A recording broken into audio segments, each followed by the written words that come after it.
ഹൈക്കോടതി ഇന്ന് സ്വീകരിച്ച പ്രധാനപ്പെട്ട നിലപാട് ആ വാർത്തയിലേക്ക് കൂടി വരേണ്ടതുണ്ട്. പരാതി വളരെ ഗൌരവമേറിയതെന്നാണ് ഹൈക്കോടതി വ്യക്തമാക്കിയിരിക്കുന്നത്. സിദ്ദീഖിനെതിരെ ഹൈക്കോടതിയുടെ ഭാഗത്ത് നിന്ന് രൂക്ഷ വിമർശനവും ഉണ്ടായി. പരാതിക്കാരിക്ക് വിശ്വാസ്യതയില്ലെന്ന വാദം നിലനിൽക്കുന്നതല്ലെന്നാണ് ഹൈക്കോടതി വ്യക്തമാക്കിയിട്ടുള്ളത്. ഈ വാദങ്ങൾ ഹൈക്കോടതി തള്ളിയിരിക്കുന്നു. അനാവശ്യമായ വാദമാണ് ഇക്കാര്യം. രണ്ടാമത്തേത്, ലൈംഗിക അതിക്രമത്തിനിരയായി എന്ന് വെച്ച് ഒരു യുവതിയുടെ സ്വഭാവത്തെ വിലയിരുത്തരുത് എന്നാണ് കോടതി പറഞ്ഞിട്ടുള്ളത്. ഒപ്പം പരാതിക്കാരിയുടെ അതിജീവനമാണ് പരിഗണിക്കേണ്ടത്. പരാതിക്കാരിയെ തുടർച്ചയായി ആക്രമിക്കാനാണ് ഹർജിക്കാരൻ ശ്രമിക്കുന്നത്, അതായത് സിദ്ദീഖ് ശ്രമിക്കുന്നത്. അതുകൊണ്ട് തന്നെ കസ്റ്റഡിയിലെടുത്ത് ഈ ഹർജിക്കാരനെ, അതായത് സിദ്ദീഖിനെ ചോദ്യം ചെയ്യേണ്ടത് അനിവാര്യമാണ്.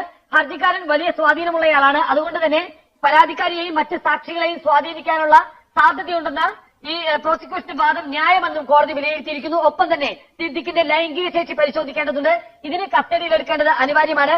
ഏതായാലും ഇത്തരത്തിലുള്ള കാര്യങ്ങളാണ് പ്രധാനമായും ജാമ്യ ഉത്തരവ് അല്ലെങ്കിൽ ജാമ്യാപേക്ഷ തള്ളിക്കൊണ്ടുള്ള ഉത്തരവിൽ ഹൈക്കോടതി വ്യക്തമാക്കിയിട്ടുള്ളത്.